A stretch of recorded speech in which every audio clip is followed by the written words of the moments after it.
made products. We have a legislative chamber that has reportedly ordered the importation of 400 pieces of exotic 2020 brand of Toyota Camry utility vans for its members. The chamber, which in this case is the House of Representatives, reportedly rejected locally made assembled cars. According to findings, while the cost of the 2020 model of the brand of cars in question is yet to be known, the 2019 model of the same cars go for between 26.75 million naira and 35.75 million naira per unit. This means that the 2020 brands are expected to be costlier. These are the same legislators who have thrown their weight behind the border closure, all for the supposed love for the country. This is the same House of Reps that came out recently through its spokesman to say it is facing serious cash crunch as a result of non-increase of its budget in the last 10 years. In any case, why won't the house be broke when it thrives more in a lavish lifestyle than the real responsibility of service to the nation? This is the same country whose staggering poverty index ranks among the worst anywhere in the world. This is the same country that is being ravished by insecurity every day as people are killed and maimed in their numbers with little or no resistance to the resurging crime. This is the same country where troops at the theater of war cry every day that they lack the wherewithal to confront the rising spate of insurgency. I feel for my beloved country. I feel for our dear country. Welcome on another edition of Voice of Liberation on Pensioners 106.7 FM, Agbarigo, Onireke, Ibadan. Broadcasting from the Oyo State Pensioners House, fondly called Africa's Model. My name is PIUS NSABE. Today's edition of the program would be slightly different from our usual format, where we make commentaries on a number of issues in the first segment. Instead, in this segment, we will play you a couple of interviews we did during the week, which have very far-reaching lessons. And thereafter, I will be hosting a senior advocate of Nigeria, and we will be discussing the proposed review of the 1999 Constitution and some recent Supreme Court's judgment. It promises to be another interesting outing in the next 2 or so hours. Please stay tuned.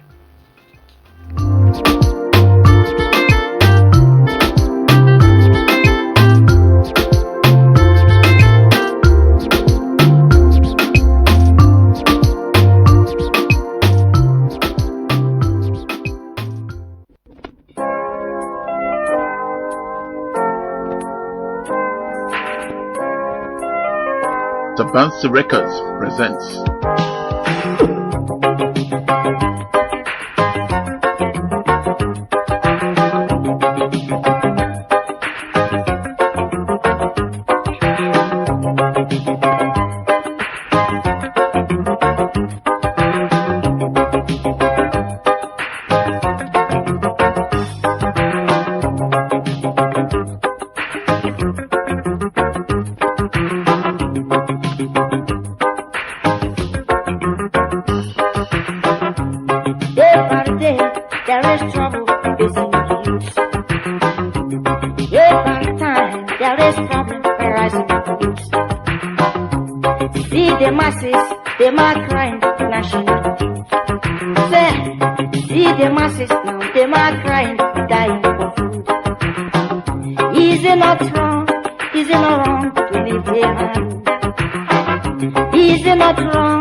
Look, the masses, the mass school back to work. I said, look, the youth now, the mass kind of bravery of work. Some of them are graduates, there's no place for them to work. Most of them are poor, there's no work for them to do. What them are get, the job them are work, what are their qualifications? Sir, what them are earn, the money them are pay them is and tomato. Lord, is it not wrong? Is it not wrong to live the youth hard? Jaja, is it not wrong? Is it not wrong to live the youth hard? Tell me, is it not wrong? Is it not wrong to live the youth hard? Oh my people, is it not wrong? Is it not wrong to live the youth hard? Oh your children, is it not wrong? Is it not wrong to live the youth hard? Is it not wrong? Tell them, is it not wrong? Oh Jaja.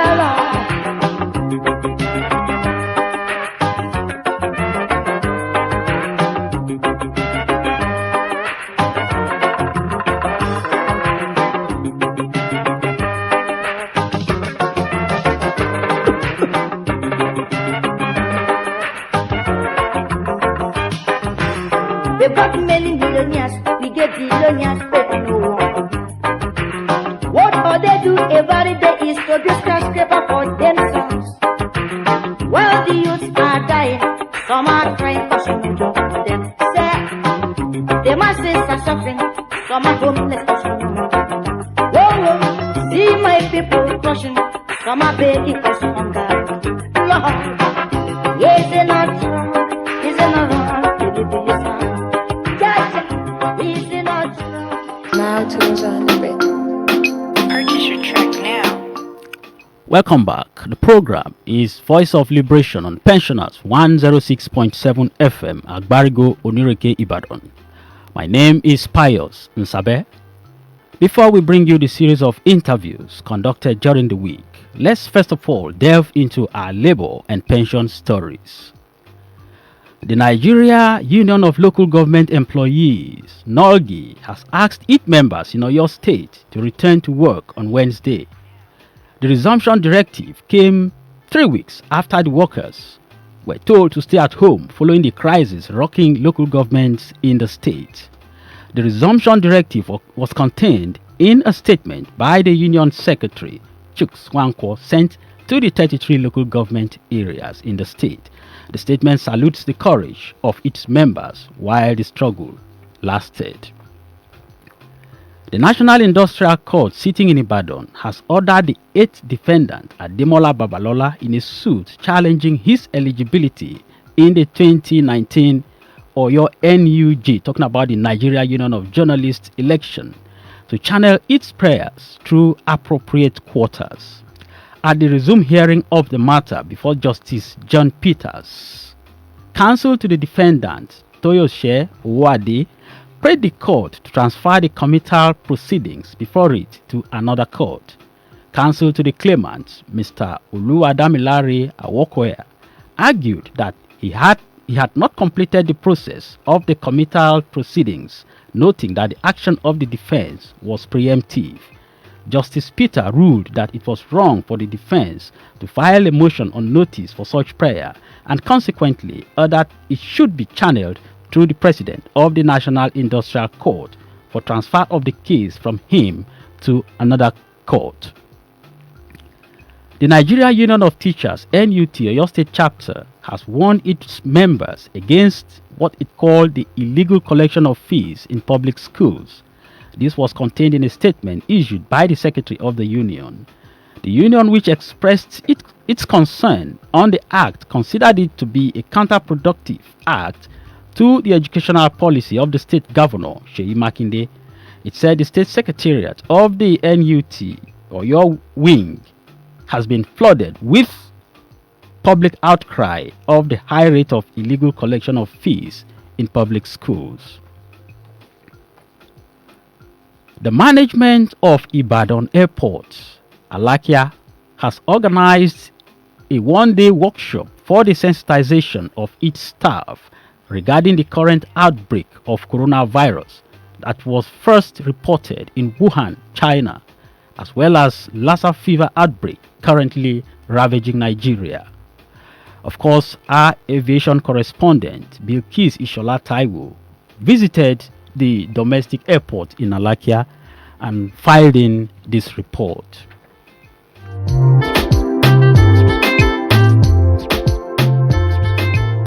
Organizers of the workshop said the sensitization workshop was necessary because staff of the airport are those who have first direct contact with travelers. The Chief Nursing Officer, Aviation Medical Clinic, Ibadan Airport, Mrs. Oyeshoro E.T., explained what coronavirus is and its mode of transmission. The coronavirus is a virus that causes illness from the common cold to more severe diseases such as this middle respiratory syndrome and severe acute respiratory syndrome. We let them know that they are zoonotic in nature, which means they are transmitted from animal to human. Then we told them about the mode of transmission, that is through animal to human, that is through direct physical contact, through consumption of animals like snakes, bats, then from human to human transmission through coughing, sneezing, through touching infected people, then through touching hand or body part of infected people. Then we told them about exposure to body secretions. We told them about that they can be infected through infected environment or objects, that is touching an object that is being infected. Mrs. Oyeshoro mentioned frequent hand washing, regular use of hand sanitizers, use of facial and nose masks, among others, as measures to take in order to stay safe from the transmission of both Lassa fever and coronavirus. The preventive measures are washing their hands frequently with warm water and soap or alcohol-based hand sanitizer. Then after that, they should keep their hands, their fingers away from their mouth, their nose, their eyes, and they should try and avoid direct contact with people who are infected or those people that we suspected that are infected. We advise them that every surface should be disinfected with bacterial solutions. The staff that are closer to the passengers, that they should use protective measure, like using their face mask, since they will be the first person to see the passenger as soon as they arrive. Use their gloves, use their disposable mask to protect themselves from any infection. She further mentioned that preventive measures equipment, PME, were being put in place by the management of the airport. Mrs. Oyeshoro also added that any suspected individual or case should be reported to the Aviation Medical Clinic, Alakia, Ibadan. We advise them that if they should notice anybody or they suspect anybody, they should report to the medical center immediately. It was observed that hand sanitizers have been placed in strategic places within the airports. As coronavirus and Lassa fever ravage the world, the clarion call is for everyone to be on guard in order to prevent these dangerous diseases. For Pensioners FM News, I am Bilkis Ishola Taiwo. Now tunes on the bit. Purchase your track now. The Association of Retired Head of Service and Permanent Secretaries of Oyo and Osun States, AREPSOS, has expressed readiness to support Oyo State Governor Seyi Makinde on his ongoing efforts at making the civil service more efficient for effective service delivery to move the state forward. The association gave the assurance in a communique issued after its first quarterly meeting for the year 2020 held in Bodija area, Ibadan. AREPSOS also commended Governor Makinde on his administration's proactiveness to making life more meaningful for the people, especially serving and retired workers. The association said it will position itself to contribute free professional advice and structure to the governance and development of Oyo State. The Association of Retired Head of Service and Permanent Secretaries of Oyo and Osun States commended one of its members, the current Deputy Governor of Oyo State, Rauf Olaniyan, for cooperating with the Executive Governor in moving the state forward. Over 100 members attended the meeting, including the President, Chief D.T. Oladapo, Vice President, Chief B.C. Adeshola, and host of the meeting, Engineer J.U. Olaniyan.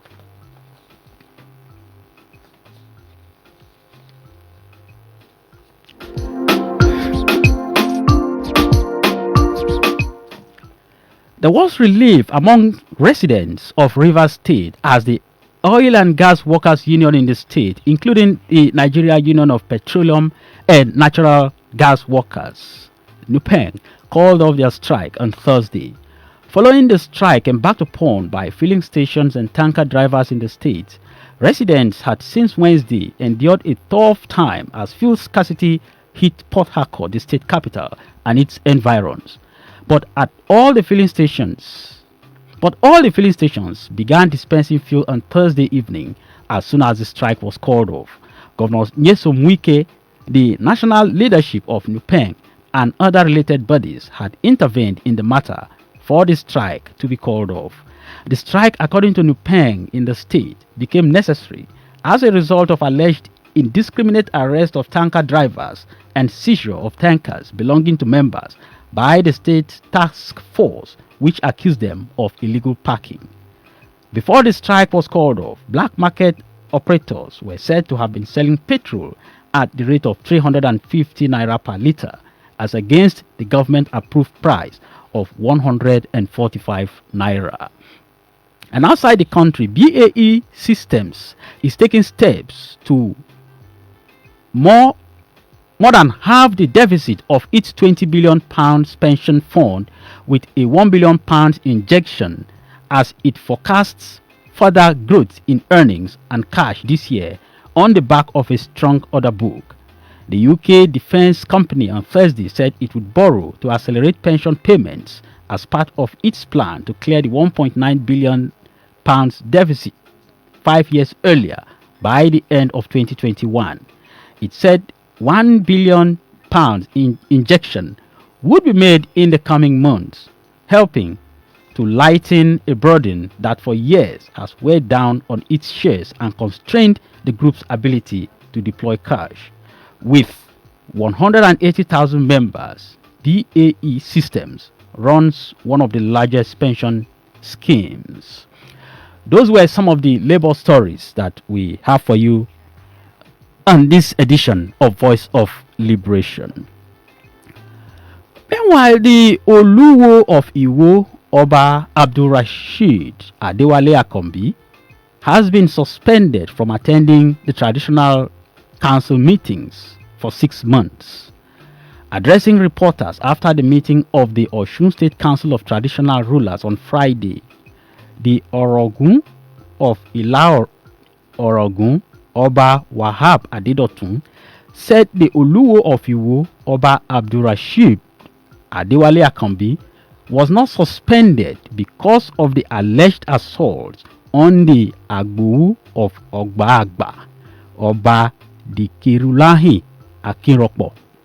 He said Oba Akombi was suspended for indecent acts to some monarchs, including the Alaafin of Oyo, Oba Lamidi Adeyemi, the Alake of Egbaland, Oba Adedotu Aremu Gbadebo, and the Oni of Ife, Oba Adeyeye Enitan Ogunwusi. But how did the Oluwo react to this suspension? Let's hear him.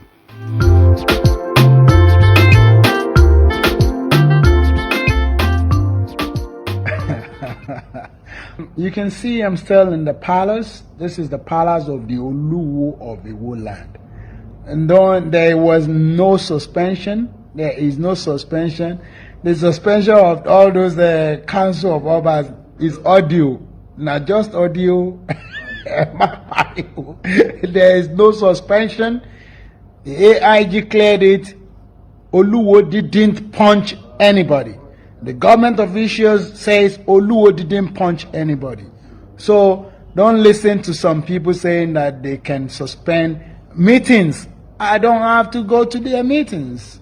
A meeting suspension, and why would you suspend me for meetings? Because you are just looking for an excuse. I don't care about that. Remain the Alashe Lori Orisha, Arole Olodumare. Now tools on the bed. Well, I had to laugh. I'm sure you did too. But we can only hope that the traditional rulers are able to sort these things out, so that we can, of course, have the much desired peace in the land. They are the people we look up to, and we can only hope that issues like this will be solved within the shortest possible time. Dr. Anifat Bello is a Nigerian based in South Africa. She is running her postdoctoral fellowship at the University of Johannesburg, South Africa. She came to Nigeria recently. In fact, she is still in Nigeria. We discussed education xenophobia in the course of the week, and some of the things she said, for me, were mind-blowing, and I feel I should share with you. So why don't you sit down and enjoy this interview with Dr. Anifat Bello.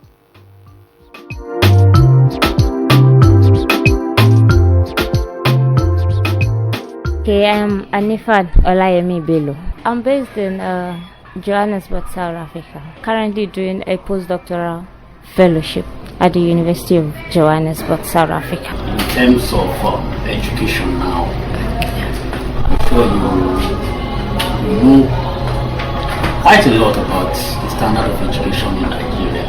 So in comparison with where you are coming from, what would you say? In my own opinion, it is, let me say, two-sided, if that language is appropriate.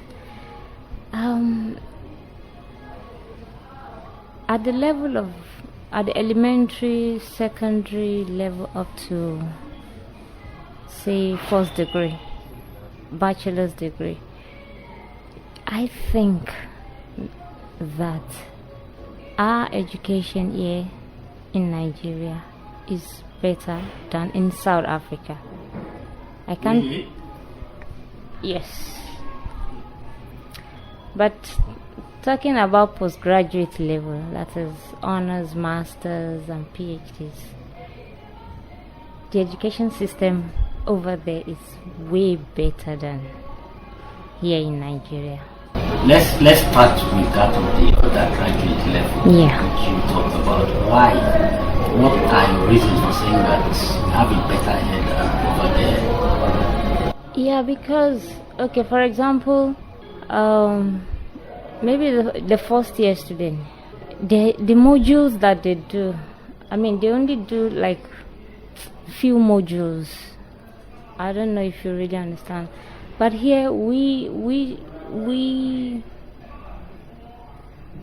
do a lot of, modules, and I don't know, I'm thinking about how to put it right, because, okay, let me tell you, I mean, some of the evidence.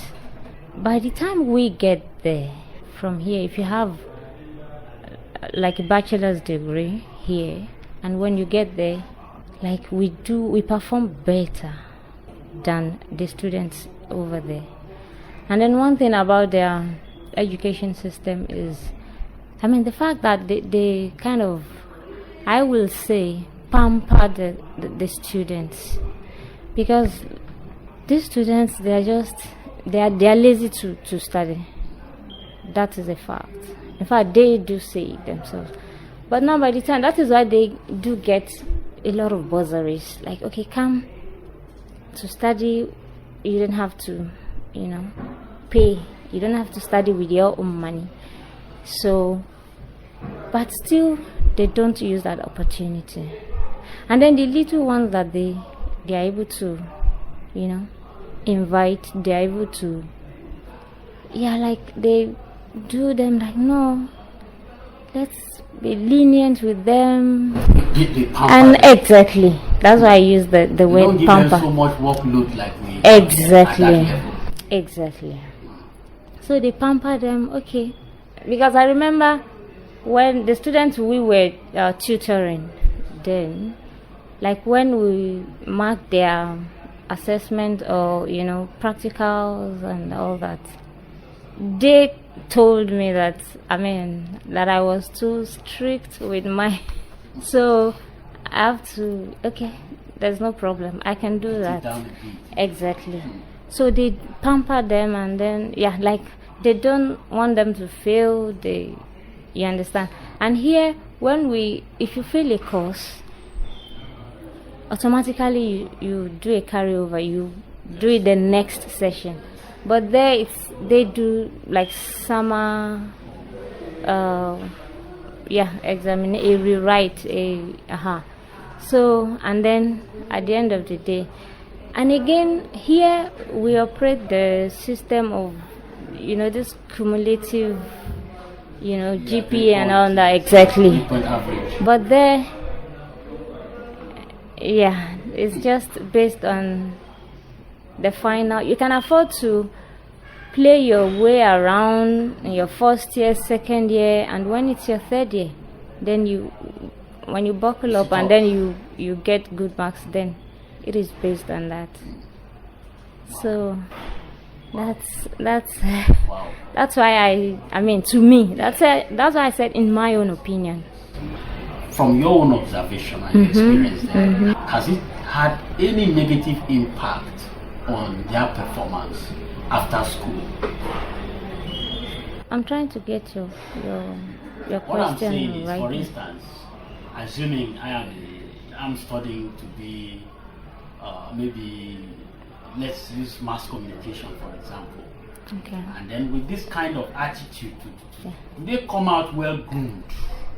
Well, I wouldn't say they don't come out well groomed, but then comparing someone from here and there, we from here do perform better than they do. But a lot of people think that is the reverse, that here we are being overloaded, and so it's affecting our performance. Yes, actually we are being overloaded, but it helps. I would say that's what actually helped us when we get there, because of course we can adjust to any kind of situation, for example, a student in South Africa can never undergo stress.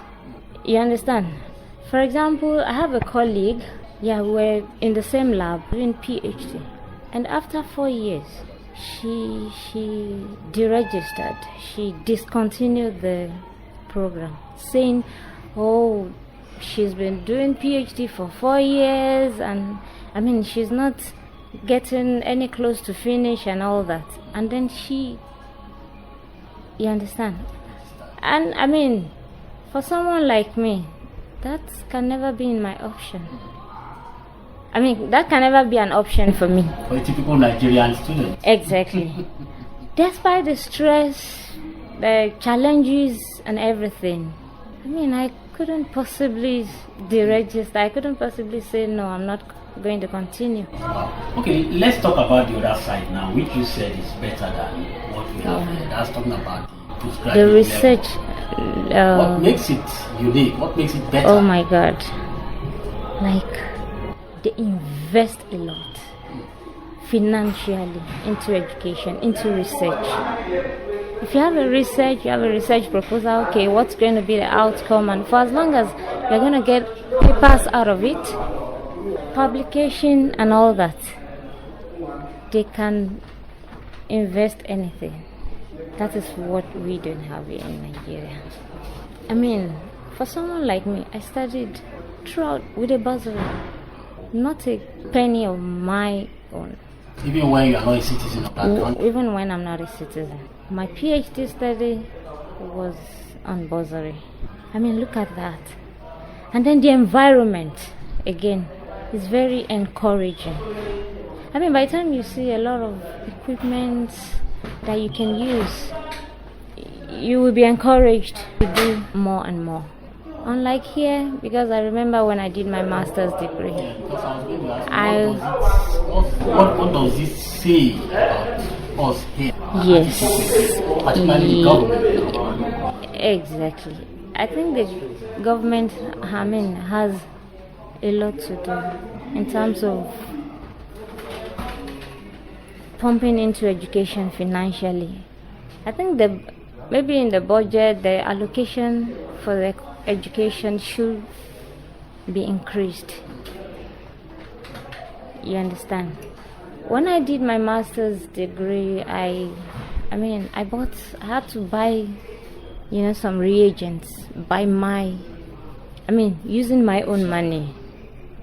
But I attended conferences, both national and international, without paying a dime. How does that happen? Yeah, of course. You are not a citizen of that country. Yeah, well, attending a conference has nothing to do with being a citizen But you are talking about the bursaries that you enjoy. Yes.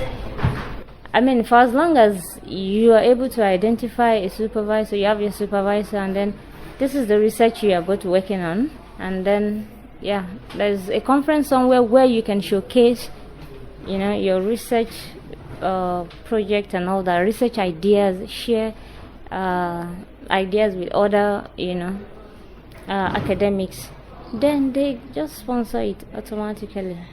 Wow. Let's talk about another very germane issue in South Africa, which is this issue of xenophobia. There's no way you will come here and will not talk about xenophobia. Sure, I know. How is it? Because the kind of picture we have is quite an ugly one. Is it that bad? Well, I wouldn't say it's not that bad, and I wouldn't say it's that bad, because people who are practically involved in the xenophobic attack, they will tell you it is that bad. But if you ask me, I will tell you, well, since I've been in South Africa, my area is a safe area, so I've never experienced. So the only thing is when we hear that, okay, this is happening in the Johannesburg CBD. Of course, not only in Johannesburg, but then I just have to maybe restrict my movement to some parts of the places and all that. But people who are staying in the central area, they will tell you it is that bad. Is it about, yes, about where you stay? Well, about the fact that you are in Nigeria, irrespective of where you stay? No, I wouldn't say that, because there's a particular, the central Johannesburg CBD, the central business districts. Those areas are, the areas affected by the. I stay in Auckland Park. Auckland Park, you don't even know something is going on. Sometimes people at home do call, like, hello, we had this. We are not aware of that. Then we'll now be asking, this thing is happening here in town already, blah blah blah, and all that. So I think it's not you staying in a particular area, or you understand. But one thing is, the xenophobic attack is not, not all the areas. It's not that widespread as we assume here. Exactly. But is it actually targeted at Nigerians, like we hear? I'd like you to paint a picture of that. Is it actually targeted at Nigerians? Yes, I will say yes. But then they wouldn't want to say, you Nigerians should leave. You understand? And that is why they target foreigners. But it is actually targeted at Nigerians. Those people hate us so much. I don't know why. Well, of course, from what we hear, from what they say, even the way they Is it about deal envy? with us. Is it really about envy? I will say it is envy. Are we not that bad? Are we not as bad as we are painted in South Africa? We are cocaine, we are drug pushers, drug peddlers, frauds. Okay. Yes, some Nigerians do. They involve in all these illegal businesses and all that. There is no. It's a fact that some Nigerians are actually involved in some of this illegal. But then, it's not only Nigerians. But then the noise about Nigerians. That is why I said it is out of envy. Like, you Nigerians, why are you in our country? What are you doing here? They do tell us, even in the academic environment. But it's just that they don't have that power to do anything stupid to anyone. Why are you here? Why not stay back in your country and do study and all that? Why are you coming here? You're coming to take what belongs to us. Yeah, so with all this, do you have plans to return to Nigeria and stay permanently, or you intend to remain there? Well, if I get a permanent position in Nigeria, I will be glad to be back home. I would love to be home. But then another thing is staying there. Like I told you, I'm doing a postdoctoral research fellowship. It is an opportunity for me to spread my tentacles, to get collaborations from academics. So yeah, well, for me, even if I don't want to stay in Nigeria, I'll prefer to go to a better country. Because of the xenophobe. Exactly. Now, with your experience, I would like you to advise, first of all, the Nigerian government with respect to these xenophobic issues. Okay. In terms of quest for greener pastures outside the country. Yeah. I'd like you to first of all talk to government, and then those Nigerians who think that it's always they want to make a trip outside this country, okay. Places like South Africa. Well, our government should do everything possible to make this country a conducive environment for every Nigerian. If not for the situation of the country, people will not be running outside. You understand? Yeah. On the part of the government, they really need to make this country a better place for us to stay. Of course, not only left. It's not. The government alone cannot do it. We also need to cooperate. The citizens, everybody. I believe it's the duty of every individual, every Nigerian, to work together to make this country a better place for all of us. Is that possible? To stay. Is it possible to have a greater Nigeria? Honestly, I believe it is possible if we are ready to make the change. The change begins with individuals. I believe in this country. I believe it will be better if everybody can work together. Lastly, as a Nigerian in a foreign country, do you walk with your shoulders high?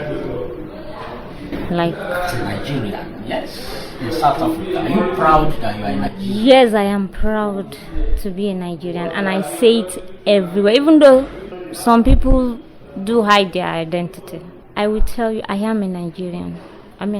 Whatever. If you think because I'm a Nigerian, you are not going to do anything for me, then fine. No problem, I don't care. I am proud to say it anywhere I go. I am a Nigerian. In South Africa, how do they identify Nigerians? I think I missed that part. I think, yes, we're all black. I could easily see you on the road. I think you are a South African. Yeah.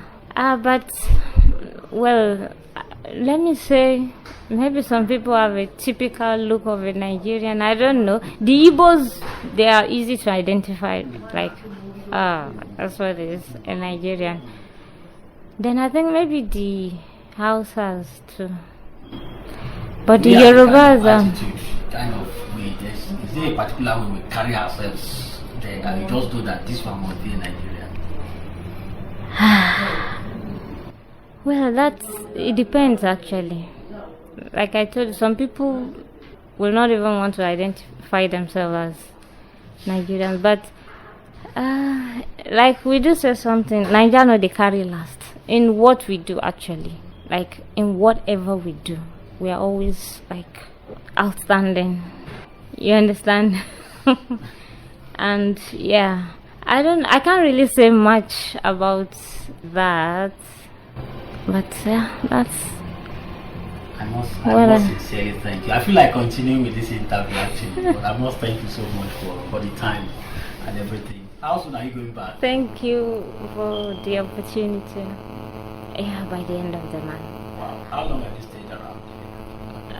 I've been around since December. Hope you're enjoying Nigeria. Sure. Well, the only thing is just that I think I'm not able to cope with the heat like I used to. Is it in terms of power supply or in terms of the weather? No, not power supply. Of course, we know the issue about power supply, so that is not, a news. But the weather now, I think I'm used to the cold weather. All of us are dying of this weather. We feel it's even too cold. I know. Yeah, I understand. Because my sister, I think the first time I came back after, say, 1 year, and then I was like, don't you people have AC in this house? My sister was like, who is talking? Because before I left, I wasn't, used to the cold weather. Yeah, but now things have changed. Wow. Now I can't cope with the heat like We any longer. we understand that they have a very stable power supply in South Africa. Is that true? Yes, until recently. Because if you hear in the news now,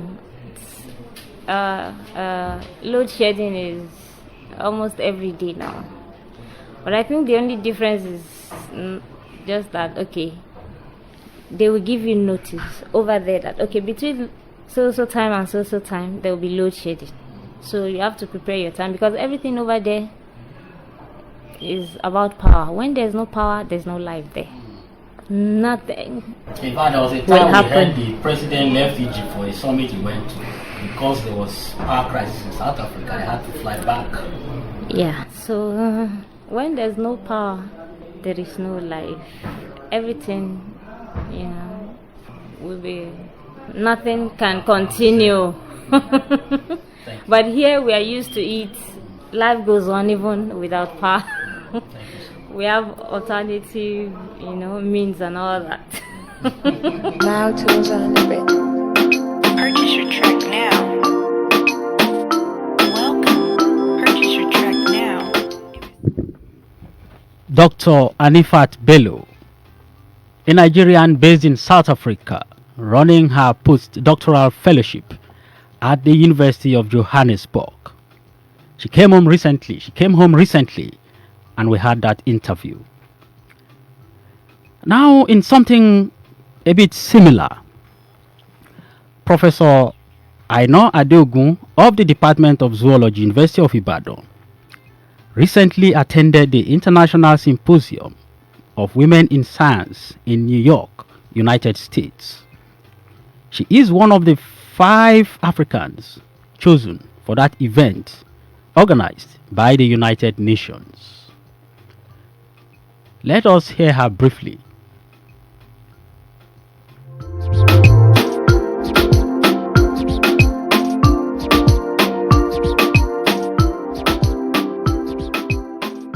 What are the human activities and the impact on the environment and the resultant effects on human health, animals, and plants? Purchase your track now. Let me take the simplest one. Welcome. Purchase your track now and receive an untagged version instantly. Let's talk about your trip. You just came back from the United States. What was that trip all about? Well, it was at the International Symposium for Women and Girls in Science, organized by the United Nations. 5 people were selected from Africa, and I was selected from Nigeria. to attend the conference, because there's this disparity between male and female counterparts in the field of science, engineering. And what we're trying to do is to give science a new face, an attractive face that can make younger ones to be interested in science. Like the organizer said, let's make science sexy, so that people can begin to see that science is fun. And this is already happening in different places, because there were young ladies, high school students, 12 to 15, talking about robotics engineering, for example. It's gratifying to know that the current Miss America 2020, is a PhD candidate in biochemistry, which shows us that a beauty queen can also be a scientist. And that's a narrative that we are trying to bring in, to change the narrative of science is difficult, science is boring, so that science can be fun. And then develop modules and teaching skills that can help to teach science in a fun way, that makes our children to want to embrace the field of science, especially the girls. Because we know that girls are intuitive. So that little edge that needs to be found most of the time is discovered by a female scientist. If you look at most of the works of Einstein, we found out later that it was his wife that had most of the discovery. Wow. That he got. Yes. So science is something that will be a natural progression for girls, and we want to catch them at a young age, and try and raise the bar, because right now you have 14% of females being those in the STEM core subjects, and we need to, in comparison to with males, there's still a lot of gap that needs to be filled, and the awareness to fill it is what made the UN to come up with the annual International Day for Women and Girls in Science, and that's why I attended that program. Fantastic. All right. Now, I want you to bring that the message down home to us here in Nigeria. Okay. Recently, I interviewed an academic also from South Africa, and the comparison she made was quite disheartening in terms of investment in education in Nigeria. What message do you have to add? Well, the truth of the matter is that the investment in education in Nigeria is almost non-existent, and it's very sad. Most of what you see our students' achievements and all that these days is due to individual efforts, and there's a limit to what we can do.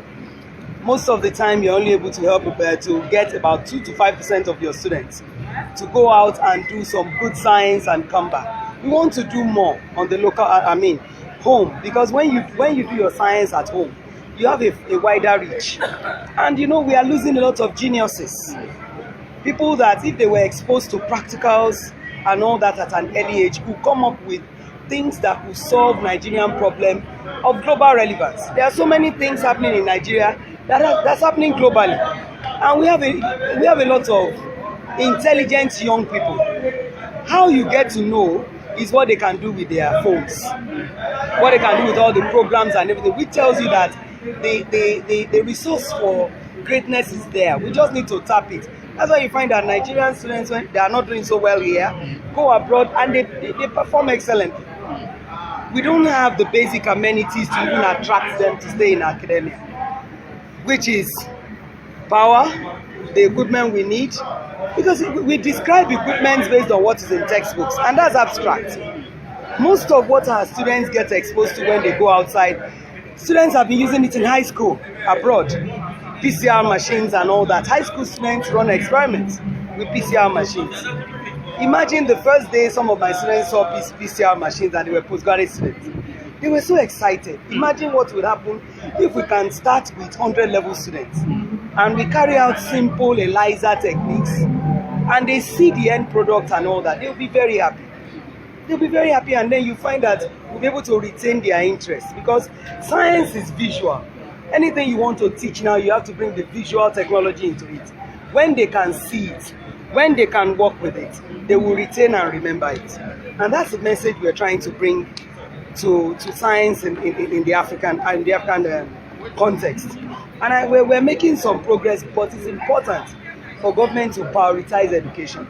I'm happy that some state governors right now are beginning to do that, like the one in Oyo State, the one in Ondo State, and all that, trying to bring up the level of primary education, especially at the public level, which is what we build here, because the young ones are the future of this country. We have about 70% youth in Africa, and that's Africa's blessings, Africa's bulk. That's what will drive development in Africa, and it's important that we harness this and make them blossom now, so that Africa can develop. Because we cannot continue to rely on other continents for our development. We have to solve our own problems using our own technology.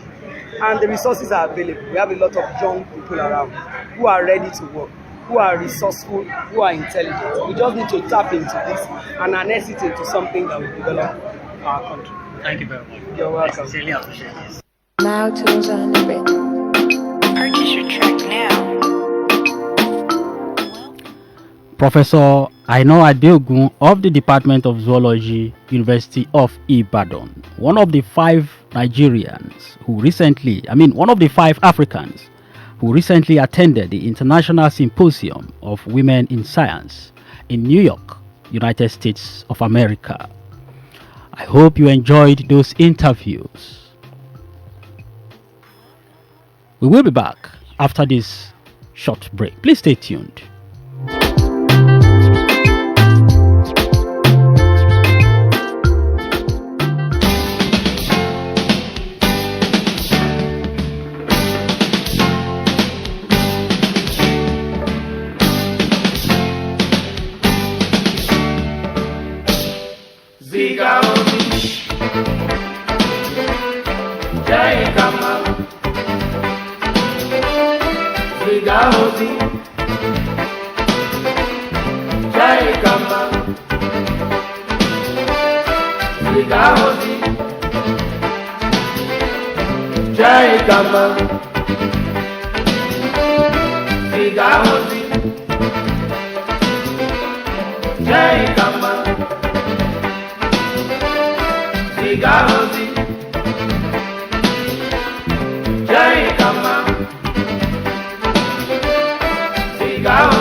Africa is now or never. You whether win it or lose it forever. Africa is now or never. We rather win it and keep it for good.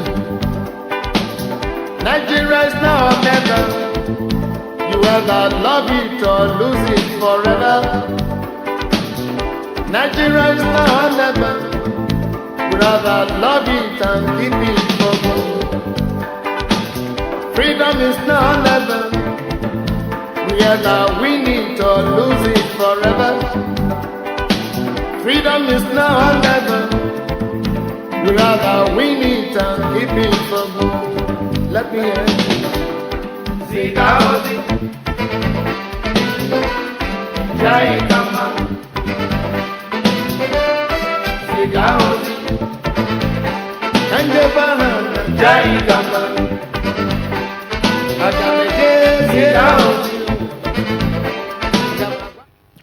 Welcome back. The program is still Voice of Liberation on Pensioners 106.7 FM, Agbarigo, Onireke, Ibadan, broadcasting from the Oyo State Pensioners House, fondly called Africa's Model.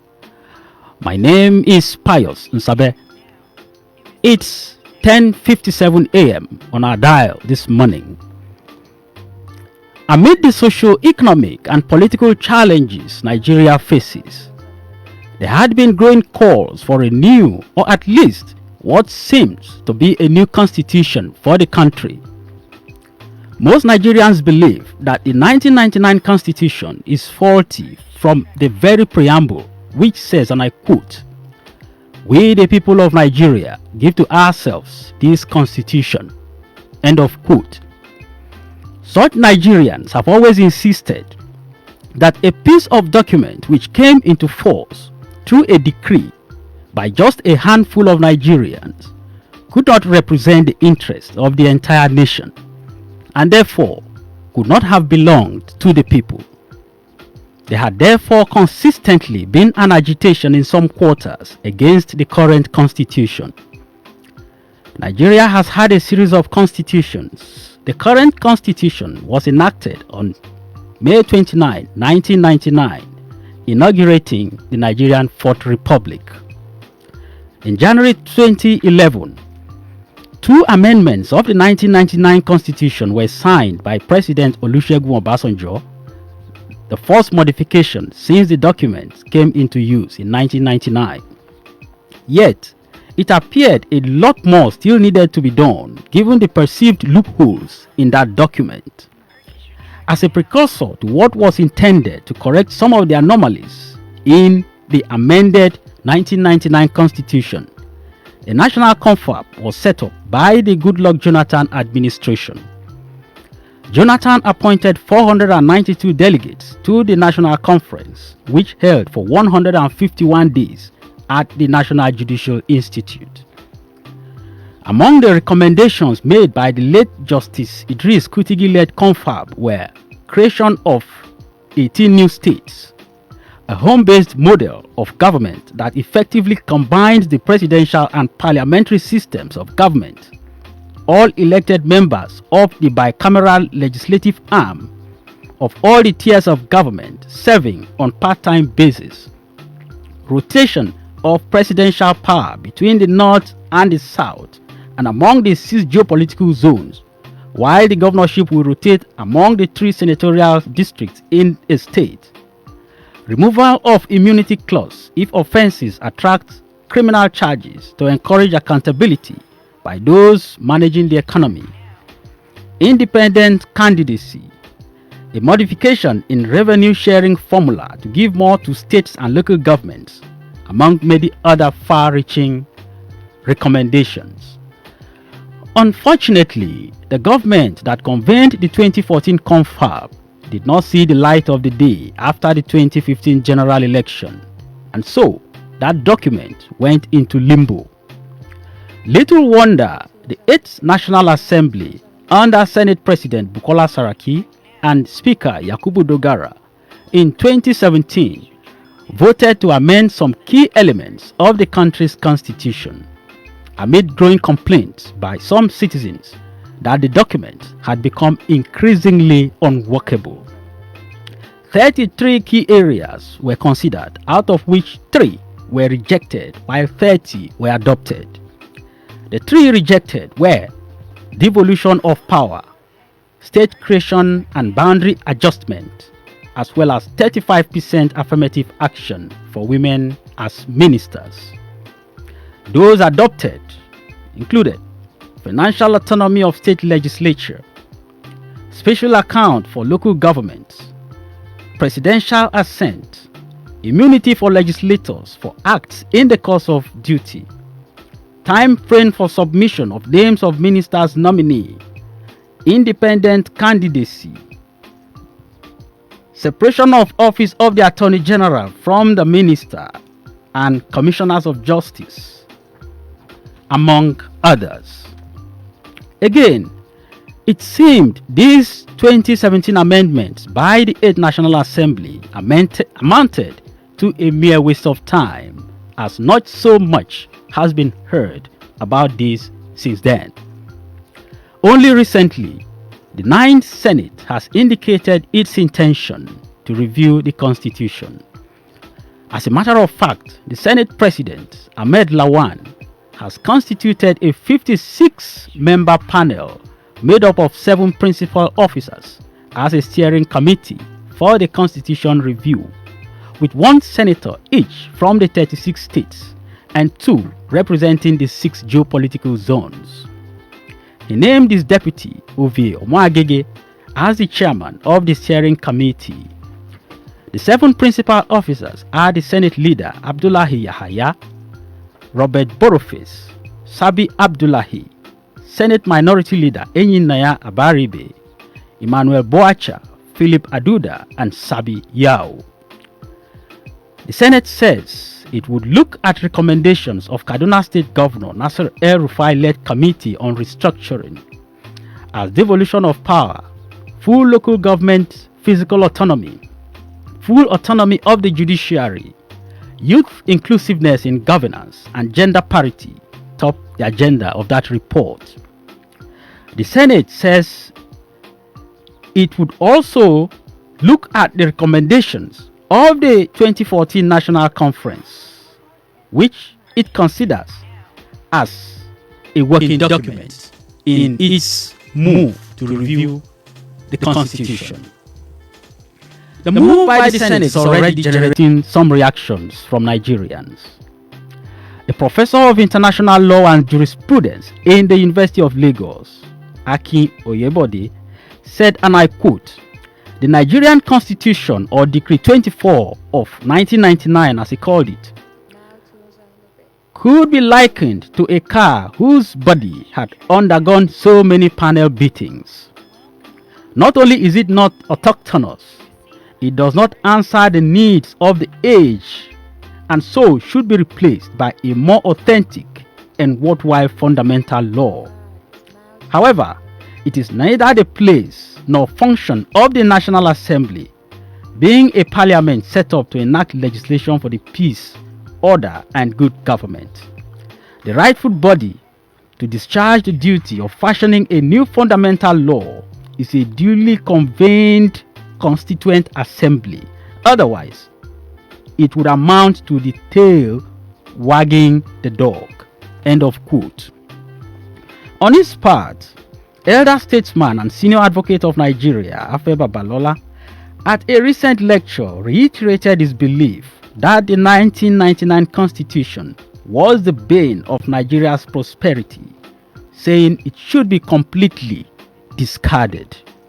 He said the 1999 Constitution encourages indolence, lack of creativity, greed, avarice, wanton struggle for positions in the central government, untoward attitude of begging for monthly allocation from the federal government, among others. Babalola added that as a result of the Constitution, politics had become the most lucrative business in Nigeria.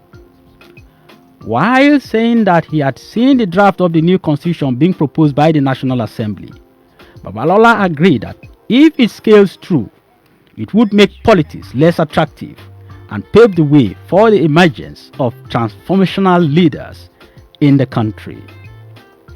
The question in the minds of most Nigerians now are, do we really need an overhaul of the nation's constitution? Is the National Assembly the body empowered to make such overhaul? Joining me in the studio this morning is a senior advocate of Nigeria, SAN, and a very good friend of the pensioners. I am talking about Alhaji Lasu Sanusi, a senior lawyer who has distinguished himself in his career. You are welcome on the program, sir. Thank you very much. All right. Without much ado, this is your first time on Pensioners FM as a guest. I stand to be corrected. Second time. Oh, second time. You're welcome, sir. Thank you very much. All right. Now, what is your view about the 1999 Constitution? Does this Constitution truly belong to the people? Let's start from there. Obviously, even from your preamble, you had already reminded us of the views of the guru in the profession. And certainly their views cannot be different from those of many other lawyers. You see, when something is a schedule or attachment, it is just something that is supplementary to the main document. The decree that brought the Constitution of 1999 into operation was a military decree. I think, if I'm right, decree number 24 or something like that. Yes. So it falls into the category of existing law prior to the inception of the Fourth Republic, so to say. So existing laws can even be repealed by the National Act of National Assembly if they saw the need for it. And if the decree is repealed, it means that all the appendages that accompany such decree goes. I said this much to let you know that the basic foundation of the 1999 Constitution is very weak. Our Constitution all over will say, we the people of Nigeria. At what point in time? We have hardly ever had an opportunity of sitting down.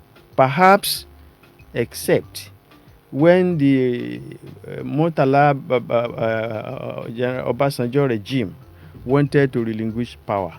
They constituted a constituent assembly headed by late Chief F.R.A. Williams, and they drafted the 1979 Constitution. Thereafter, Babangida came on board, and there was something like a 1989 Constitution, which is not in any way different from that of 1999 Constitution radically. If we want to, and that is part of our fundamental problems. Okay. Nigeria is a pluralistic society.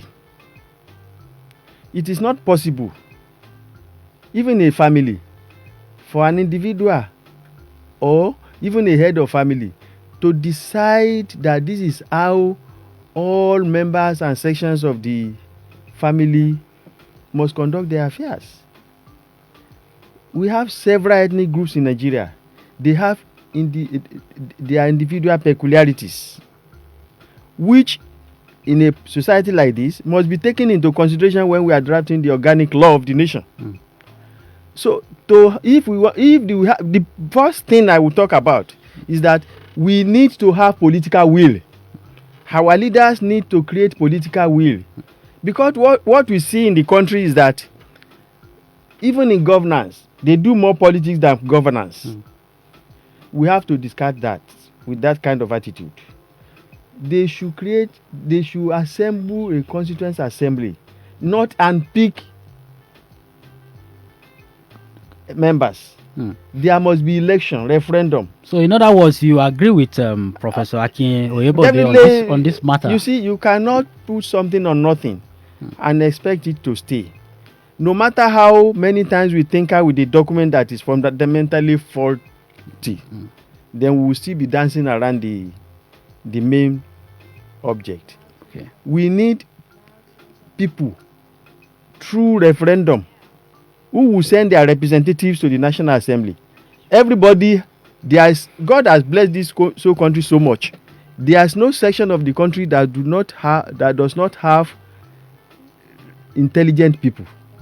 And every section has its own peculiar cultures, traditions, which must be protected in the larger society called Nigeria. If you now allow a truly democratic referendum, every section knows who to send. They send their people to the National Assembly. And let me sound a note of warning.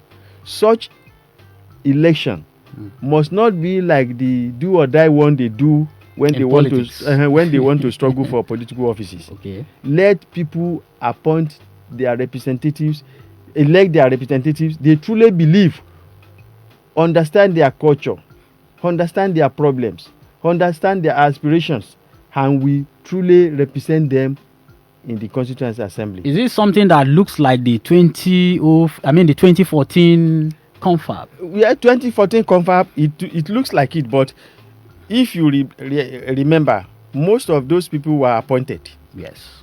Even if I'm not mistaken, even the people appointed by the presidency, that is President Goodluck Jonathan's government, those representing the federal were government, even more than the number of people that came from states and so on. Even the state governors, I think they selected people. No, that's not the thing. Okay. Because what we have seen in Nigeria is that we place politics above every other thing. If you see a good material in your society, you see our politicians will reject to send such people if they have a feeling that is not sympathetic to their political party. So we should get away from that kind of destructive sentiments. Okay. So that people should elect people that they truly believe have understanding of their problems, understand their culture, and they know what is good for their society. so that they go there. If the government must nominate at all, and I don't believe they should nominate, if the government wants to do such a thing, they should be neutral. It is the desire of the people that can only help this country to be progressive, not what you force on them. Because we have been patching up, we are getting worse by the day. We should do away with such kind of sentiments. So, in other words, what the Senate is planning to do now, does it amount to a waste of time? I think so, because if you can even take a cue from what happened in the 8th Senate, headed by Dr. Bukola Saraki, the 3 points they rejected, which you have even mentioned this morning, yes, they are the key areas of agitation. I thought so too. If you refuse to talk about devolution, Nigeria is the only country in the world which I know of, with my limited knowledge and experience, that creates governments and then has them to come and collect money at the central purse. In those days when we were young, the local government, they call them district council, they have schools, they have all these kind of things, they have hospitals, and their schools were doing well. And they were not going to any federal government to collect money. What you do is that at a particular region, for instance in the western region, which then extended to places like the Midwest then, up to Ugeli, and so on. Those are the present day Wari and Delta and Edo. They were part and parcel of the western region. Yes. And the rest from that side up to Port Harcourt, Enugu and so on constitute the eastern region. While the rest from the River Benue up to Maiduguri, Kano, whatever, all of them in the north constitute the northern region. You see, what the economics call comparative advantage was put into play in economic activities. Western region concentrated on cocoa, rubber production, and the likes, and in the east, they were producing coal, oil palm in large quantities. While the northern region dealt in groundnut and hides and skin. Cotton, hides and skin. You see this groundnut pyramid. Yes. And it is the government of each region that will engage in these activities and then pay royalty to the federal government for the maintenance of the common obligations. Like foreign mission, the army, currency, and the like. It's now the other way around. It is the government that is now, the federal government that is now giving money. It's like, let me liken it to a family. No matter how rich the family is, you cannot say, well, my child, either male or female, go and marry. And anytime at the end of the month, the money your new family will spend, come and pick it here. In fact, that day when the marriage is constituted, it has broken down. So the government that cannot even manage its economy, the government that cannot even generate funds, how can you call that government? In those days, district council schools, district council dispensary, maternities, and so on, and they were doing very well. Why is it that we cannot do anything now unless we go to Abuja? The constitution that now has to be in place must be such that we create avenue for peculiarities of each region. In other words, the issue of devolution of power. If they now said there is no devolution of power, they have said nothing. They have thrown away the baby with the bathwater. Because the problem we have now these days generated from the fact that there had been excessive concentration of power at the center. There shouldn't be in a federal system. So we are running in Nigeria, unless we want to deceive ourselves, we are running a unitary government. But deceiving the world, deceiving ourselves, thinking we are deceiving the world by calling it federal government. All we do is basically unitary government. Okay. Now that the Senate, maybe against the position of people like you, has decided not to go the way of constituent assembly, but to form a steering committee. Now that we are at this point, what do you think the Senate should do? Now, two things. The Senate has said it's going to adopt the El Rufai recommendation on restructuring, and also the recommendations of the 2014 confab in its consideration of the review of the Constitution. Do you think, or don't you think, this would as well answer to some of the things that you are talking about? Because I read through those recommendations, and a lot of the things you talked about are all actually captured in those recommendations. Yes, you read through. You haven't read through, and your status makes you one of the privileged Nigerians. The people who must be taken care of in the constitution through the constitutional provisions, they don't know what is contained in such documents. If they send their representatives to a constituent assembly, they will come back to give them a feedback. You see, part of the things we are doing in this country, the major problem of most of these progressive things to do is that our political gladiators, our leaders, they are always deficient in political will to do the right things. It is good to say we will do this, we will do that. It is when it was the devolution of power not part of the 1914 Constitutional Assembly conferred by President Jonathan? Why did the 8th Assembly reject it? It is when they now start debating that we will realize that the political constitution will start coming in. They will now start to realize that they belong to this party, they belong to that party. The Constituent Assembly of 1914, the restructuring committee of El Rufai and so on, let those things come to the Constituent Assembly properly so called, elected by the people. They will know it is truly their constitution. It is when we do such a thing that we can proudly call it, we people of Nigeria sat down. Because if somebody is sent from my village and he went there and he participated, he will give us feedback. I cannot now say that my people were not represented. And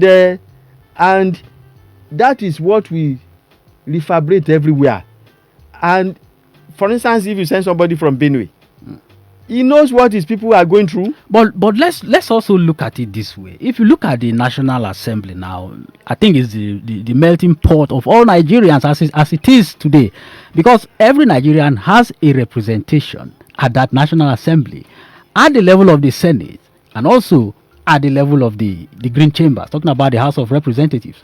So can't we begin to look at that as a kind of constituent assembly? Not necessarily so.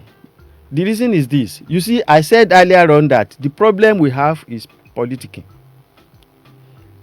Most of those, even the so-called members of the National Assembly, we agree we voted them, but they removed some after electoral fight. That is to say that many people will not believe that they are representatives because they belong to different party.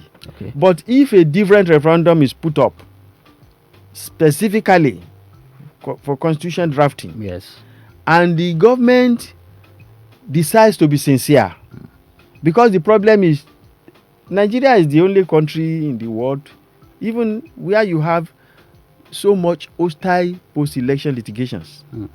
In some other part of the world, once you lose, you agree, you lose. But because of mutual distrust, even from the level of pre-election matters, you will see fight to finish approach. So this is why it is not even safe to say that the people in the National Assembly, they represent everybody. They represent their constituency, but even within their constituency, with our peculiar nature, some people will believe that no, they rig us out. We are not the one who won, and so on. So this kind of thing should be, because we are talking, when you talk about the Constitution, you are talking about the most fundamental document in a nation, and constitutionally, and the binding whose role is it actually, constitutionally speaking, to formulate this grand norm that you are talking Is about? the role, is the people, is the government, is the document that will bind all of us, is the people through our representatives, truly elected representatives. That's our own. It is because that is the basis on which we are going to be continue to be governed. If the constitution drafting is properly done, most of the Nigerian problems will have been solved. For instance, in this part of the country, education is very, very, very, very, very important. And you see, because over the years, our people have, our leaders have jettisoned the priority given to education by the founding fathers of this country.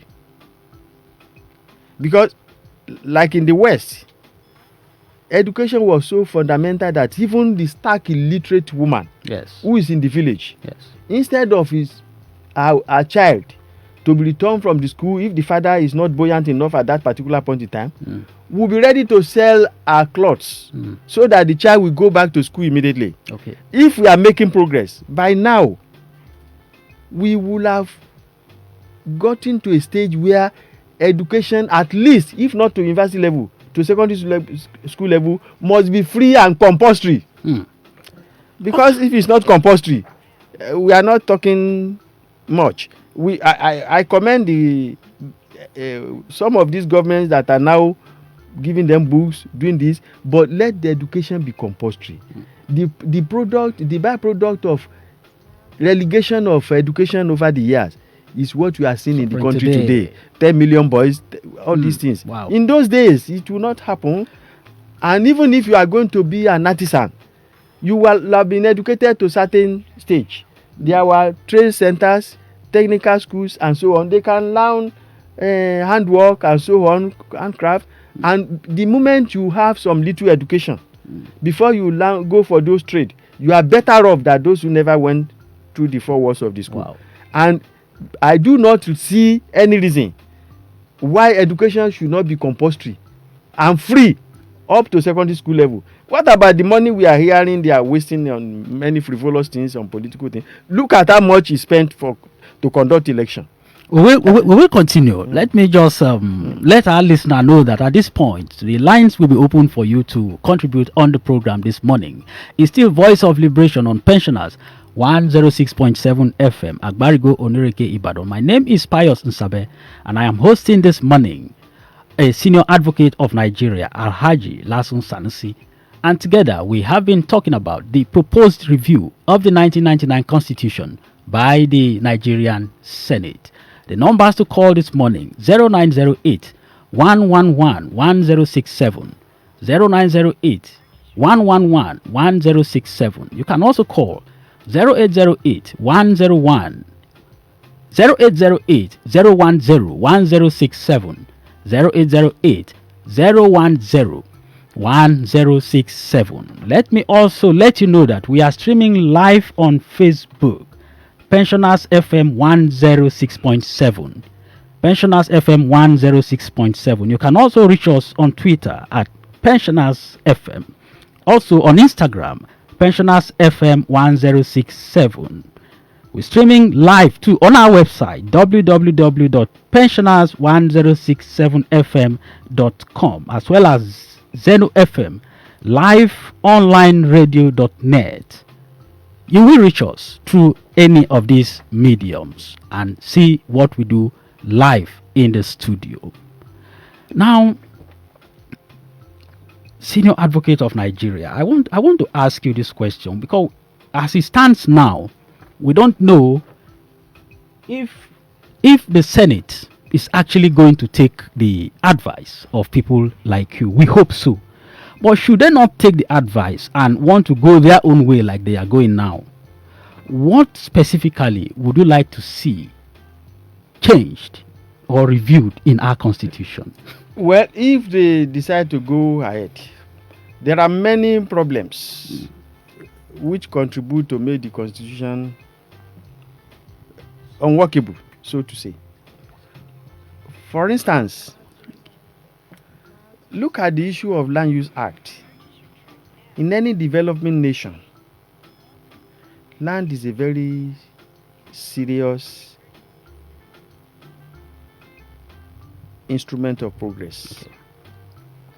You are talking of foreigners coming to establish businesses and so on, and you cannot be guaranteed of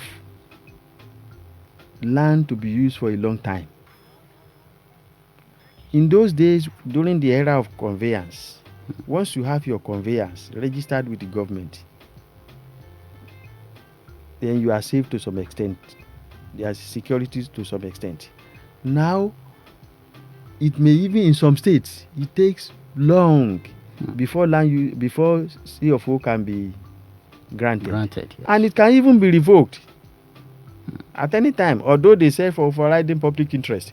Fine, if it's for overriding public interest, okay, but the interest of the man who must have expended colossal sum of money to develop a business on the land, and you now say you want to create a school or hospital.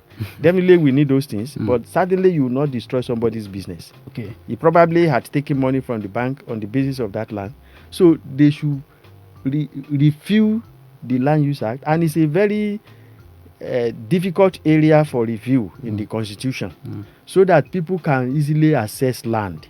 Okay. And then we have a new dimension. You see these land grabbers and so on. That cannot happen in a society, and you expect progress. So all those, that is one area. One area, yes. Then another area. Hello, let's take this call. Hello, good morning. Good morning, Payo. Good morning, Mr. John Joko. John Joko is my name. Yes. Hello? Hello, good morning. We are very much with you. John Joko is my name. Good morning, sir. The senior advocate. Good morning. You are welcome, my brother. Thank you. Thank you. I've heard you, and I want to commend you for your contribution. And let me just confess, this is the first time I'll be doing this radio station, bringing a senior advocate for this program.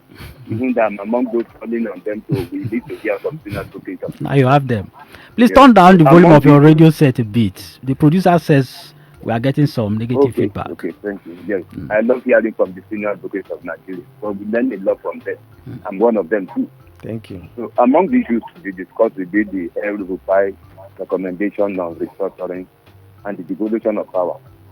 So we do respect, as regrettably, the devolution of power was among APC Cardinal program, published in the Nation newspaper of Monday, 19th August 2013, the 13th serial number 6. I'm quoting from that paper.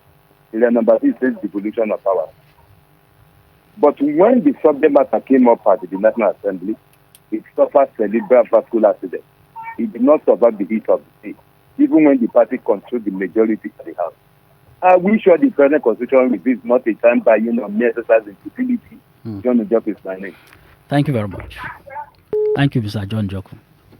So he threw a question at you, yes, which in a way, in the course of your discussion, you have answered. But to be specific, he's asking you: is the present move to review the Constitution not just an exercise in futility? Thank you very much. That is, I'm happy that you reminded us that devolution of power was one of the objectives of the ruling party. Yes. Notwithstanding that, when the matter came up, it suffered a serious setback. Then who now tells you or me that when these issues crop up again, political consideration will not be set up to truncate the expectations of Nigerians? So the problem is political will. If indeed they were sincere in putting that as part of their cardinal programs, do they still need any El-Rufai committee to fulfill their political promise? Some said the committees were just there to delay the process of response. I don't know, but my fear. Thank you, but my fear is that they are not the appropriate organ to give us a constitution. It is when we have a constitution, for instance, as the Kutigi committee and of blessed memory and Professor Akiyemi. Yes. It's not totally elected Constituent Assembly. Yes. Notwithstanding that, they did a thorough job.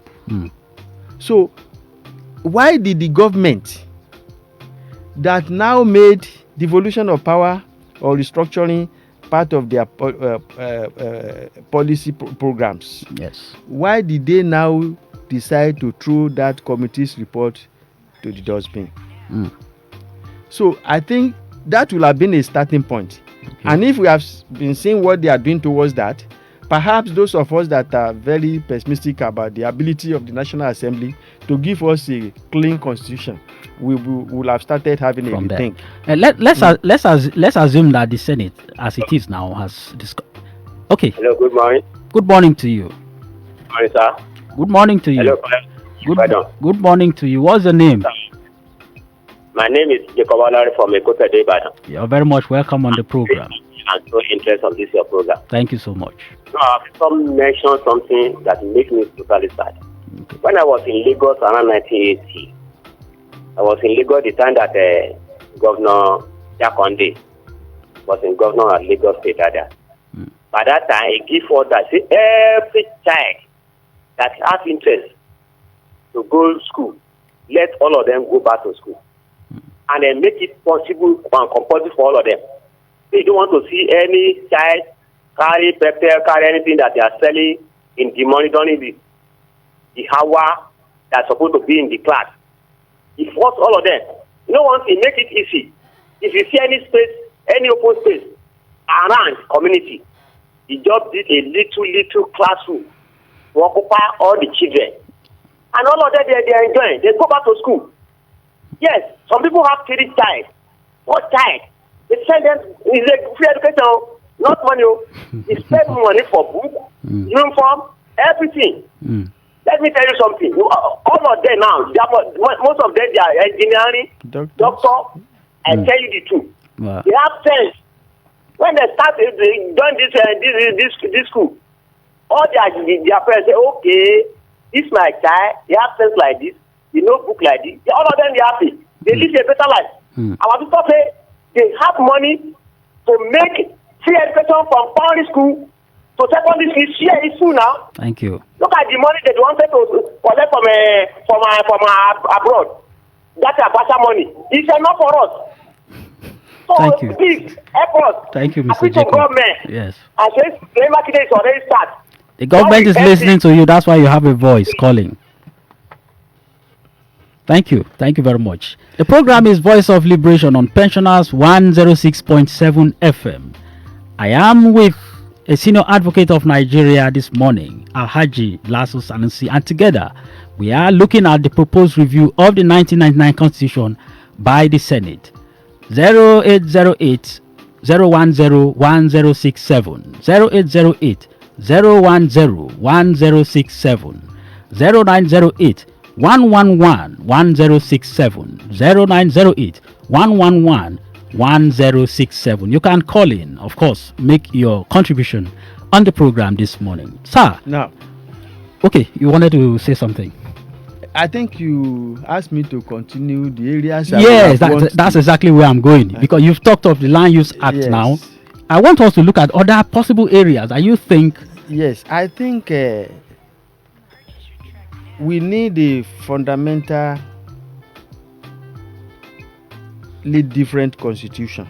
For instance, Nigeria cannot be run the way we are running it now. It's like winner takes all. And we don't need this kind of presidential system. Look at how much an individual will have to contest for the post of a governor, not to talk of that of a president of the nation. So let us, if we cannot totally go back to parliamentary, like in those days, I'm delighted that the Kutigi Akeyemi report, they talk about part-time legislature. Yes. That is the kind of thing we need. And then it should be our homegrown political system. If we have in the First Republic, we had a ceremonial president. Even if before we had a republic, in 1963 when we had independence, Dr. Azikiwe was the ceremonial president. Before we now got a republic and so on, and we did parliamentary. It is this parliamentary system that will make each section develop at its own pace. Although I recollect that what our leaders did then, our founding fathers, they were doing healthy rivalry. If free education was being done in the West, before you, for instance, Look at the Obafemi Awolowo University. It was University of Ife. The only university in the country before we had independence is the University of Ibadan, which was the University College of London, of University of London. Yes. Immediately, the Western Region government under Chief Obafemi Awolowo established University of Ife, which later became Obafemi Awolowo University. They did the same thing in the East. Dr. Azikwe, that is University of Nigeria. Something similar was done in the North, Ahmadu Bello University. Yes. If we can do things on our own way, there will be healthy rivalry and everybody will be happy. So what about the money they are spending to conduct election? If they are sending the budget for election in any pre-election year, you will be alarmed. If you are spending 200 and something billion to conduct election, and we cannot feed our people, and we cannot send our children to school, what kind of nation is that? God has given us the most benefits any human being on the surface of earth, any collection of human being can be given. And enjoy. We have the best climate. There's nothing we plant. If Nigeria is properly handled, we can feed the whole of Africa. We have steel. We can prepare the vehicles the entire Africa will use. Now, let our children go and find out. Nigerians are doing well everywhere, all over the world. We are giving talented children, brilliant people. But just like the professor, the lady professor that was talking about, yes, there are no facilities. There are no encouragement. Okay. Education is relegated. Why must we do that? And we are expecting that we will do magic forward. We will do magic to progress. It's impossible. With all this that we have been saying, are you then agreeing that those calling for restructuring of this country have a point? Well, if we are able to sit down, whether you restructure or not, it is human beings that will take steps that will create benefit and progress for the society. Whatever you call it, as far as I'm concerned, it's not of much importance. Okay. If we have a constitution that takes care of the agitations, aspirations, and problems of each segment of the society, and we work towards the constitution, because another problem is refusal to obey the law. When our people get to power, they believe they are superior to the law. I remember sometimes the time. Sorry, let's take this call. Hello, good morning. Good morning, sir. Good morning to you. Hello, PIUS. Jacob Alauri is my name again. Okay. Please, I want to ask our sister and PIUS. I want to ask a question. Please, sir. Yes. Before somebody maybe wants to go to governor or president, should be there's a political post in the higher institution. Political post. Yes. I want you to answer me. Political post. You want to contest for a political position? Yes. Okay. All right. Thank you. Before anybody want to contest whether governor or anybody, he's supposed to go to court. Because if you go to court, that court, you know how to manage the money, how to rule your people. You have to know how to do everything. You carpenter, you go down to governor, whether you are mechanic, you get money, you contest for council or chairman. That is the problem you have in this country. You don't know how to manage. You don't know how to rule. Thank you. How they use money anyhow. It's not good. Please, I want you to enlighten me. Well, I do not think that we should create a college for politicians only to go and learn politics. You see, experience is the most it's not really about politics. I'm talking of management. Management for political office. Yes, you how see, to be able to manage people, because actually, if you look at the kind of leadership we get today, you wonder if our leaders actually have management skills. Let me tell you what I perceive to be our problems. Even in advanced countries, it's not that they go to any course. Okay. Because of our inordinate ambition now, when you start as a member of a political party, before you can be considered for even councillorship, you must have spent some years. You are garnering experience. You are following leaders. You are seeing the way they are doing things. But now, You can just come from anywhere when you have money and you say, yes, the next thing is I want to become president or I want to become senator or governor. And Nigeria today is a matter of money. If you have money to do your campaign, to arrange your delegates, whatever, you can get nominated. And if you don't have, no matter how talented you are. But if you are a politician, yes, why politics doesn't have to be a full-time job. If you are a politician and you are interested in serving people, you will join them. You go to meeting. You start garnering experience. By the time they see this is intelligent, this is committed, this is honest, they will say go to a state assembly. All right, and so on. From there, you will have experience to be able to manage. Hello, good morning. They are managing their jobs. Let's take this call. Hello, good morning. Good morning. The same John Njop on the line. Okay. And thank you, the senior advocate of Nigeria. Thank you. And one of the senior advocates of Nigeria, a reverse senior advocate of Nigeria, in the name of senior advocate of Nigeria, Richard Usholale Abimbola, you know him better than myself. While speaking on democracy, said, and I quote, that the problem of our democracy has nothing to do with whether we are operating a presidential, parliamentary, unicameral, or bicameral system. The characters of the people being elected is largely the drag on our democracy. Do you agree with me? John Njoku. Hello, Mr. John Njoku. Are you there? Yes. Yes, please, I'd like to speak with you privately after this program. Okay, thank you. Yes. How do I reach you, or how would you like to reach me? You call this my number. Okay. Get my number from yourself. There's no way we can get your number. We are not seeing the numbers. Okay. Yes. Let me give you a number. You can send me a message. 10 minutes time, I will be there with you. Okay. All right. No problem. I appreciate that. Well, all right. Now, San, let's progress. We are going to look very briefly at some of these recent Supreme Court rulings, but let's conclude on this issue of constitution. Yes. Those areas you have mentioned, 2 key areas. Maybe you have 1 or 2 more to mention, and then we talk very briefly about this recent Supreme Court judgments that seem to be raising a whole lot of storm in the teacup. Well, there is we need to have, in any democracy, you need to have a very vibrant judiciary. So you see, we are having problems. You said we will go to judgments. The judiciary must have independence in all ramifications of the world, financial autonomy, and so on. So also electoral body. You see, that will take us slightly back to Justice Way's report on electoral reform.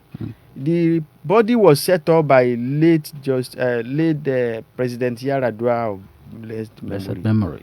Unfortunately, when the Hello, good morning. Hello, good morning to you. My name is Ogushola from Mona, local government. Welcome on the program. Yes, what that boy was trying to tell you was that there is a course called political science in the university. Yes. We know that. Okay. And, yes, that course will educate anybody that wants to go to politics. So far you have a degree in political science, look at so it's a political science student. Okay. Thank you. So what he was trying to say was that course will help everybody that wants to go to politics in this country. That's what I think that was what he was trying to tell you. All right. Thank you. Thank you. So in other words, anybody who wants to contest must study political science or must go through. Thank you very much. Training in political science. I deduced that. I definitely. No, thank you. We sincerely appreciate. Thank you, but I do not think it is compulsory. Not all of must all of them be political scientists. Chief Awolowo was not a political scientist. Bola Ige was not. Asikwe was not.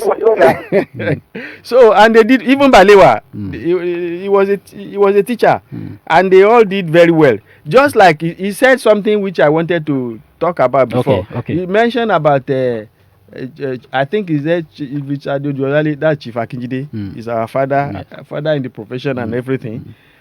That is his. I respect his opinion. I agree that the character of the people matters, but I only agree with him to some extent. Okay. Because the character matters. What about the wastages, the finance we are wasting? In their own time, in the First Republic, if you want to go to the parliament, you only contest within your constituency. If the people of your constituency voted for you, you will go there. That was why he became member of the federal parliament, and at 27 he became a minister. So that it doesn't reduce anybody's potentials. Okay. But if somebody has to muster billion to contest governorship election, I think obviously it's not going to make for progress. How much are we going? Even if he borrows the money, will he go there? It will even hate corruption.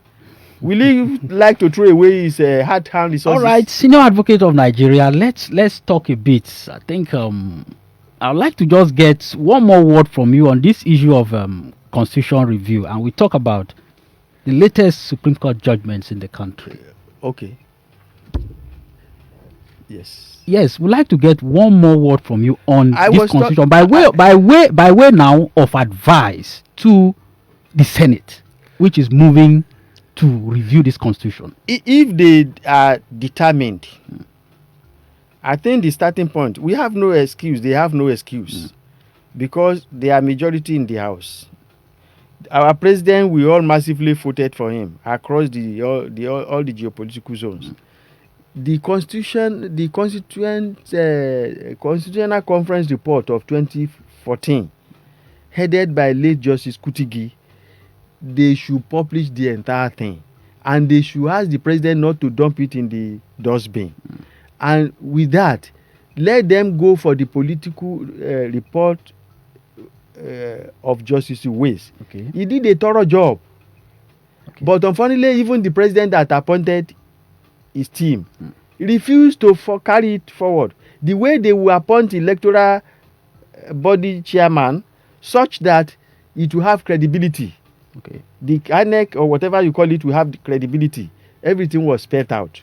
But unfortunately, the government refused.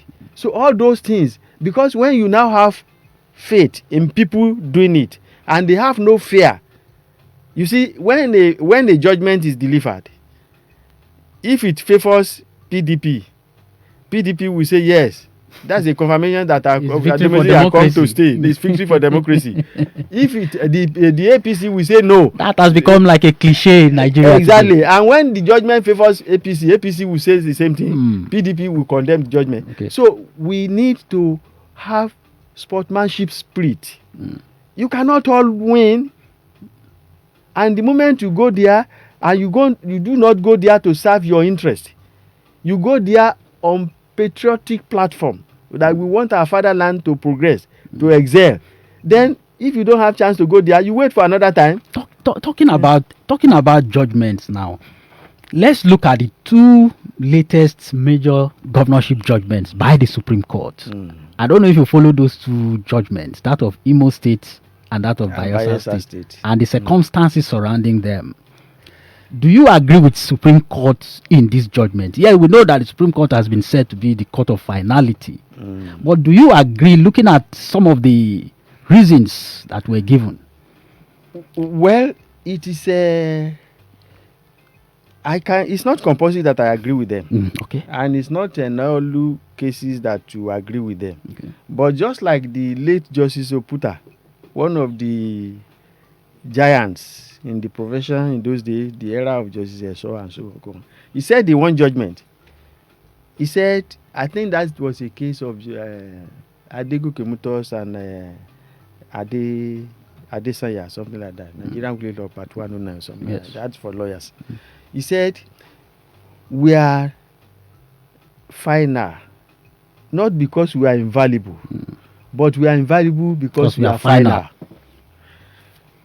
So, because whatever, they are human beings, they can make mistakes. Whatever judgment they deliver is final. The law only gives them, any court, opportunity for maybe, do I say clerical review? Not like we are saying now. Not fundamental review.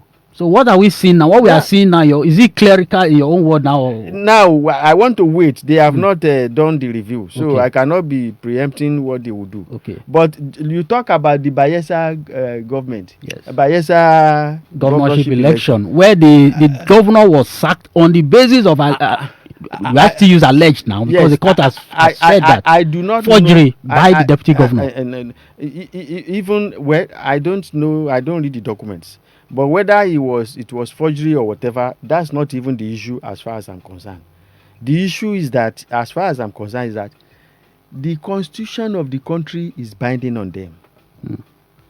If we look at section 179 of the constitution for the Bayelsa case, if you look at section 179, if a single candidate contests election and he has, of course, is the only one that will have majority of lawful votes, there is the requirement that his vote must spread across the 2/3, at least 1/4.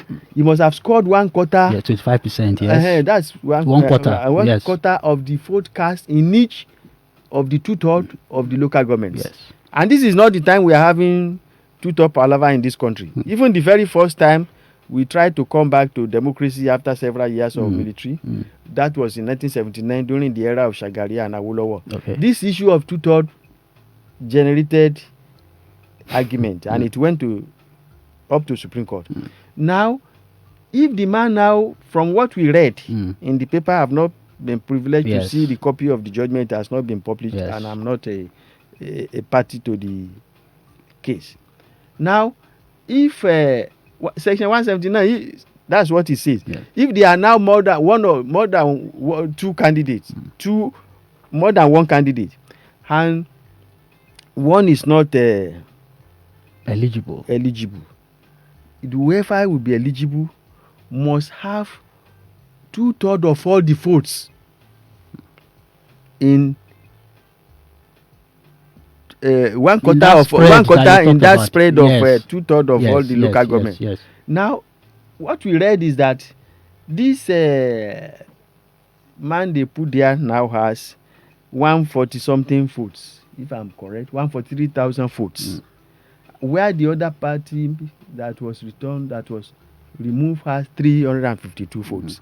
The question is, this 143,000 votes, the 2/3 you need to calculate is the 2/3 of the entirety of the votes, not the 2/3 of the man's vote. Yes.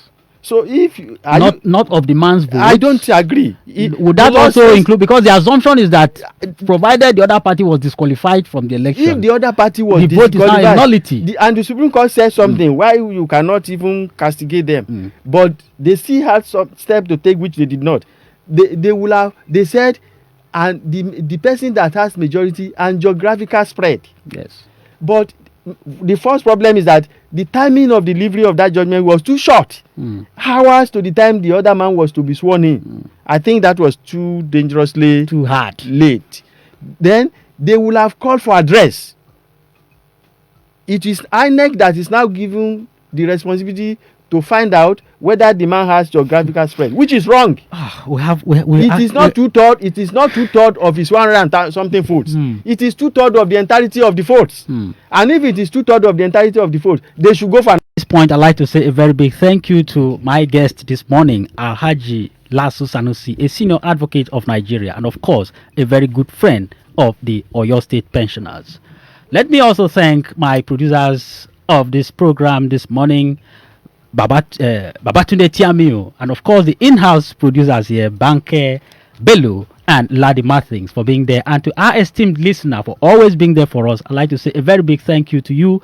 Let us do this same time next week. My name is PIUS Nsabe. Do have yourself a lovely week ahead and continue to be a very good citizen of this beautiful country. May God bless the Federal Republic of Nigeria. Have a nice weekend.